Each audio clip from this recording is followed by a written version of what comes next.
Oh my goodness, folks. We are back on the W.A.D.E concept presented by the Ring Magazine for one reason and one reason only. Yes, I missed you guys. I know it's only been one day, but have a little bit of separation anxiety. And two, Canelo Alvarez just brought a pound-for-pound high-level fighter that just so happens to be someone that Terence "Bud" Crawford wanted to fight and has a lot of similarities in his fight style. His nickname is another word for putting feet in protective wear and using them to stomp out the competition. Canelo just brought Jaron Boots Ennis into his camp, and this, ladies and gentlemen, could change everything. What do I mean? The breakdown.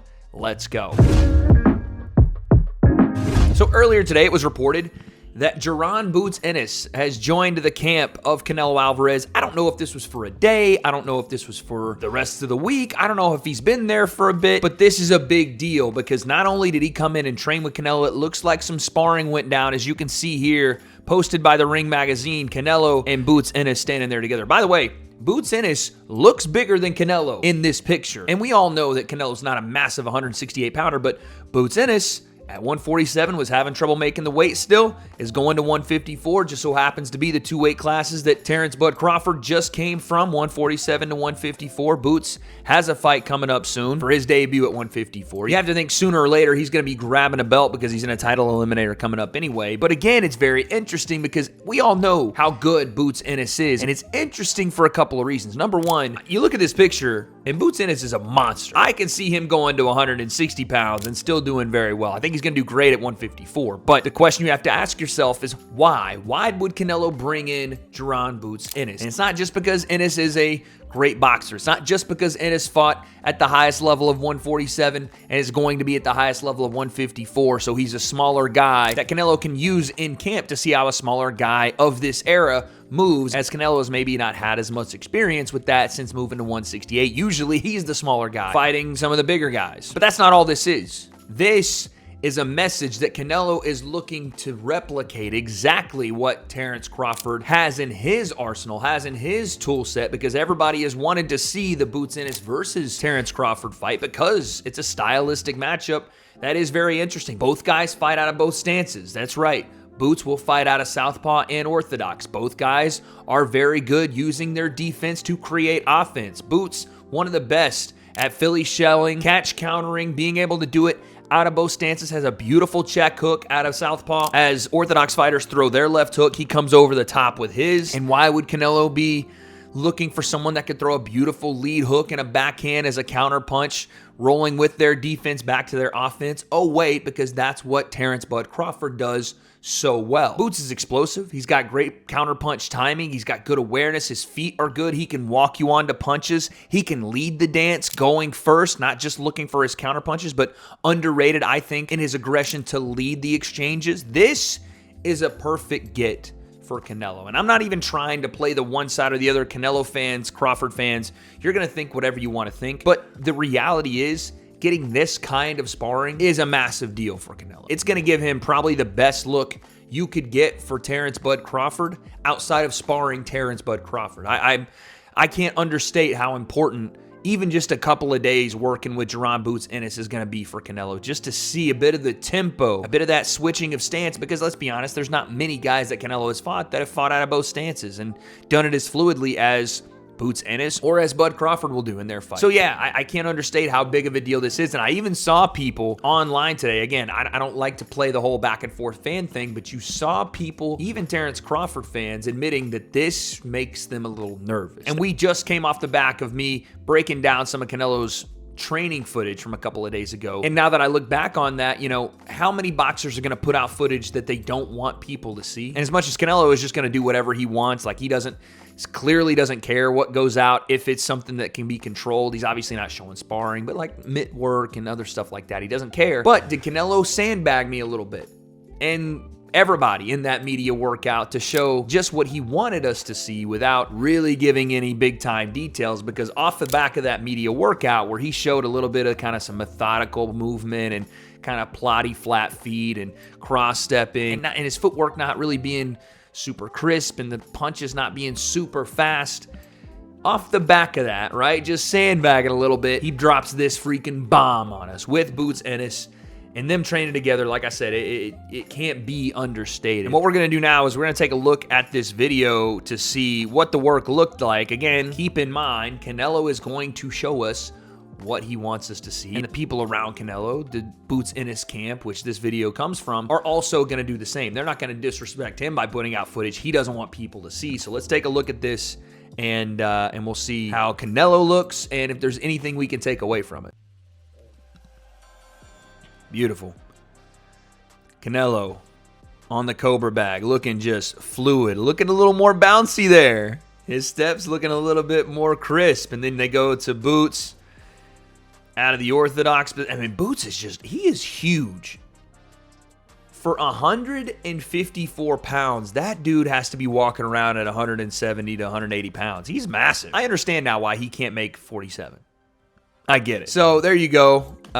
Ennis, Lima, that's pretty much the only footage we got out of the camp. And again, this isn't an indicator as to how this fight's going to go at all. It's all still speculation and what type of Canelo shows up and what type of Bud Crawford, mainly on the Bud Crawford side. Like, I, again, will stay by what I think Canelo needs to do, which is get active with his lead hand and obviously use his feet more in this fight to play defense to offense versus just bending at the waist and standing flat-footed in front of Bud Crawford. But really the questions are going to come from Bud Crawford in that camp. What can you do to make the difference coming up to weight classes, fighting at a weight you never have, against the best guy Bud Crawford has ever fought?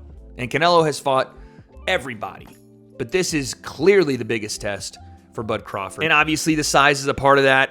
The weight he's going to fight at, the power at that weight, we've talked about all that. But then you look at also who's being brought into Terence Bud Crawford's camp, and also we're going to go back to a little bit of a side-by-side here to kind of show you the difference in size. Again, I don't want to make too much of a big deal about it, but it is important to talk about. But just a couple of days ago, you heard Shakur Stevenson, who is obviously very close with Bud Crawford. He was in camp talking about what they were doing and basically saying, listen, the power is carrying for Bud Crawford at 168, and you can see them here training together.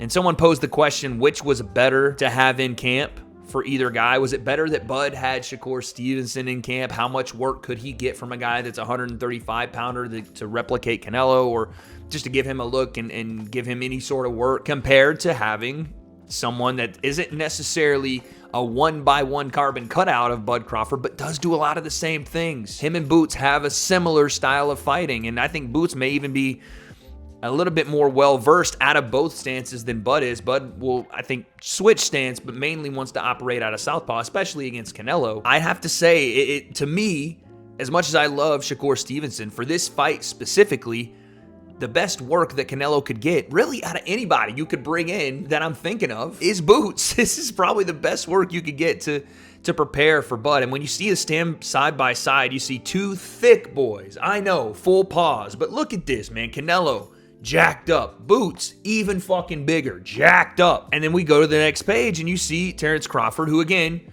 is building into the weight class, but doesn't necessarily, and maybe this picture is not one that's representative of how much muscle he's put on to get at 168, but doesn't look like his frame is holding the same type of weight as these two guys standing side by side. He looks a little more slender. And again, that's not a bad thing. I don't want you guys to misread what I'm saying here, but it could give some answers as to what kind of Bud Crawford is coming in, a more mobile Bud Crawford, one that's going to look to outbox Canelo, and that's really the road to victory for Bud Crawford. If he is able to get a stoppage in this fight, that would be incredible. That would be historic because of Canelo's chin and because of the way Canelo fights. But I do see that the clearest method to victory, yes, having to fill up and be able to take some of the power of Canelo by adding some weight, and obviously going to 168, you're going to have to keep some weight on regardless, but being more agile than Canelo, being able to use his feet more than Canelo is clearly the way to go. So a more slender frame may help with that. But man, this is getting interesting. And for all the people that thought this was going to be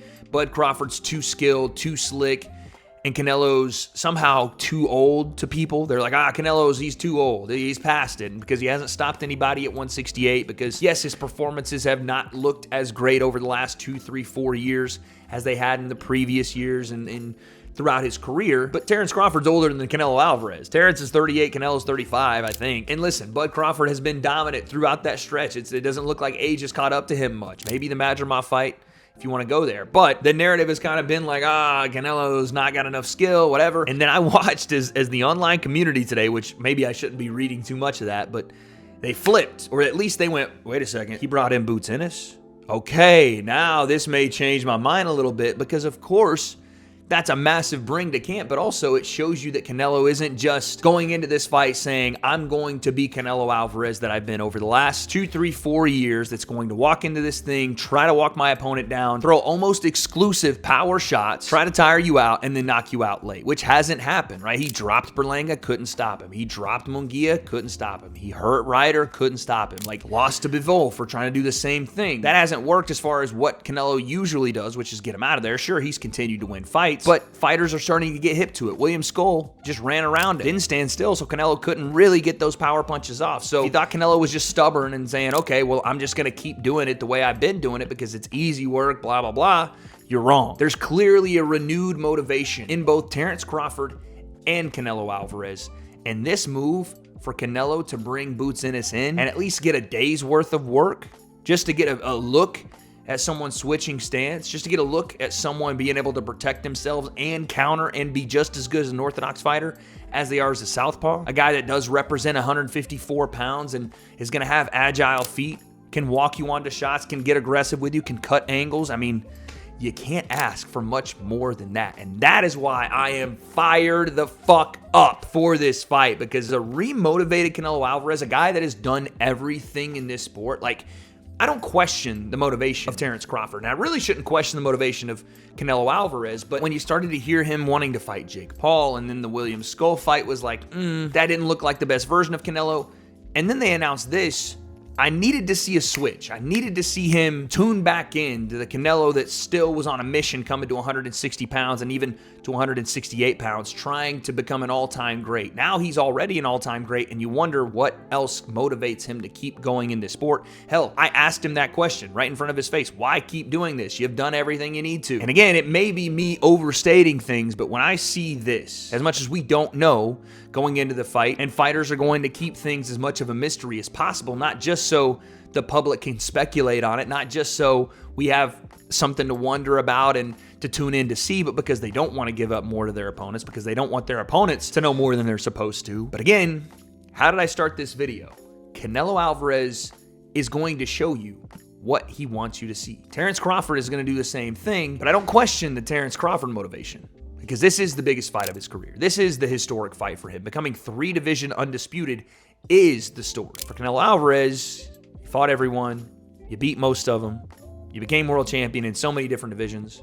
What's the point? What is it still? And today, with this picture with Jaron Boots Ennis, if you had any questions about his motivation, Netflix, awesome. Allegiant Stadium, great. Terence Crawford, pound for pound, awesome. If you needed just a little bit more of a boost to say, oh, Canelo is taking this as serious as I've seen him take a fight since maybe the Caleb Plant fight, and the way that fight got personal, that and the Billy Joe Saunders fight, they got very personal, and Canelo took it very personal, and those performances showed that. Today, him bringing in Jaron Boots Ennis as a sparring partner, as a training partner, as someone to replicate Terence Crawford, yes, it shows that Canelo is taking Terence seriously. It shows that he's concerned for sure about the different qualities and attributes that Terence Crawford has. It shows he's preparing himself the best way possible, but more than anything else, it shows me that Canelo Alvarez is taking this as serious as he's taken any other fight in his career, and that he's remotivated to prove something. And that makes for a very scary Canelo. And again, I'm not just trying to beat the drum of Canelo in this video, but this is major news,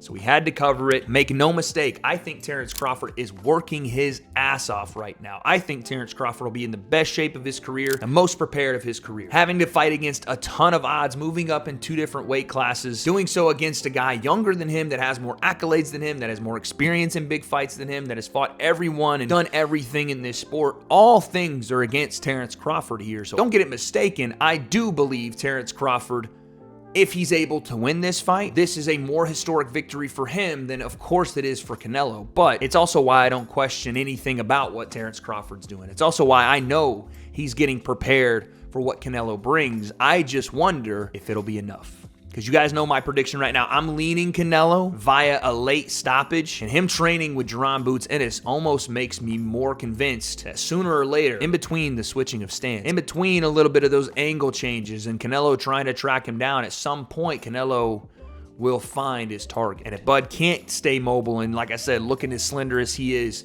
stay active and stay on his feet and keep the respect of Canelo Alvarez, I do think Canelo can stop him. And that would be a first for Canelo in a very long time, since the last time I thought he took a fight personally, all the way back against Caleb Plant. I don't know, maybe I'm wrong. I'm just feeling something watching all this stuff play out. But you guys let me know in the comments below. Am I crazy for thinking this is a massive deal that Boots Ennis links up with Canelo and that Canelo gets a first-hand look at probably the best switch stance boxer in the sport right now, a guy that could replicate what Boots wants to do, maybe even do it better out of both stances, and a bigger body yet still agile?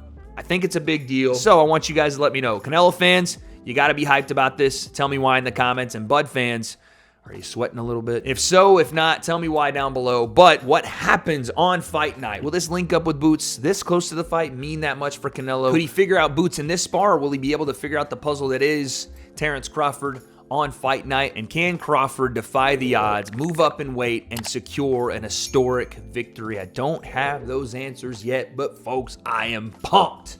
And it feels like day by day by day, this fight gets bigger and bigger and bigger. What happens on September 13th live on Netflix from Allegiant Stadium in Las Vegas, Nevada? I don't have those answers, but guess we'll find out.